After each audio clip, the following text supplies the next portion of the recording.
My manager is going through a lot of things in their personal life and is giving off negativity in our studio.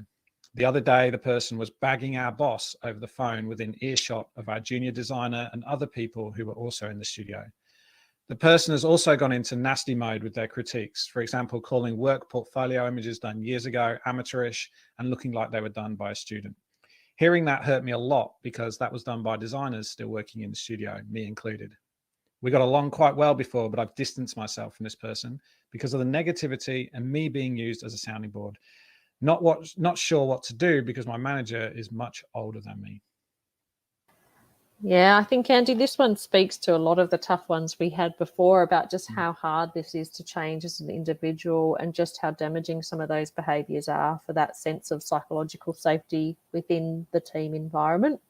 So I think, firstly, just want to acknowledge, like, we all have our ups and downs, but it's not fair to bring this stuff to work. It's not professional. So I think we have to skirt a fine line between making it okay to bring your full self to work, but not doing that at the expense to other people. So I think how you manage that, I think would be really dependent on what your relationship is like with your manager. I think if you have quite a close relationship with the manager, it's something I'd probably call out really quietly in a safe place, because they might not realise that they are bringing as much stress to work as you're seeing.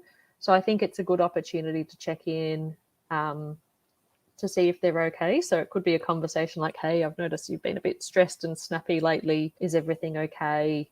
Is there anything, we can help with?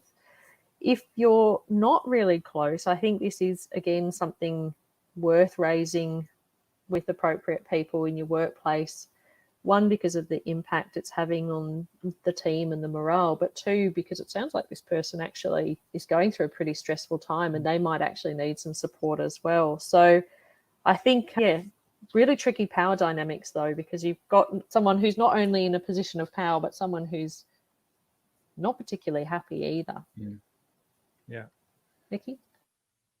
Well, you nailed that. No, I agree. I just think sometimes people need to be heard. So maybe if you just apply some, as hard as that is, some empathy and ask them if they're okay, and then use that as a subversive tactic to then say how that's making you feel. I think that's probably the best situation. But yeah, Erica nailed that. Yeah, it's really hard, isn't it? When before I do this, there's probably time for one more question. If anyone has one, you want to pop it in the questions tab. We could probably still do one more. As I wait for that to go in, I think it's really hard to sort of be human to someone when they're exhibiting such inhuman tendencies. But sometimes it really does break it down quite quickly, and it's a good thing to do. So if someone's behaving like that, it's quite good to be able to just go, hey, is everything okay? Because it's about them, and it's not necessarily about, you're affecting everybody else. It's like, are you okay? And so, there's a famous phrase, isn't it? But it's certainly worth doing. It's also worth doing. I know people who have done this with clients. So if sometimes clients are behaving erratically, you can actually go, look, are you okay? Is there something going on here?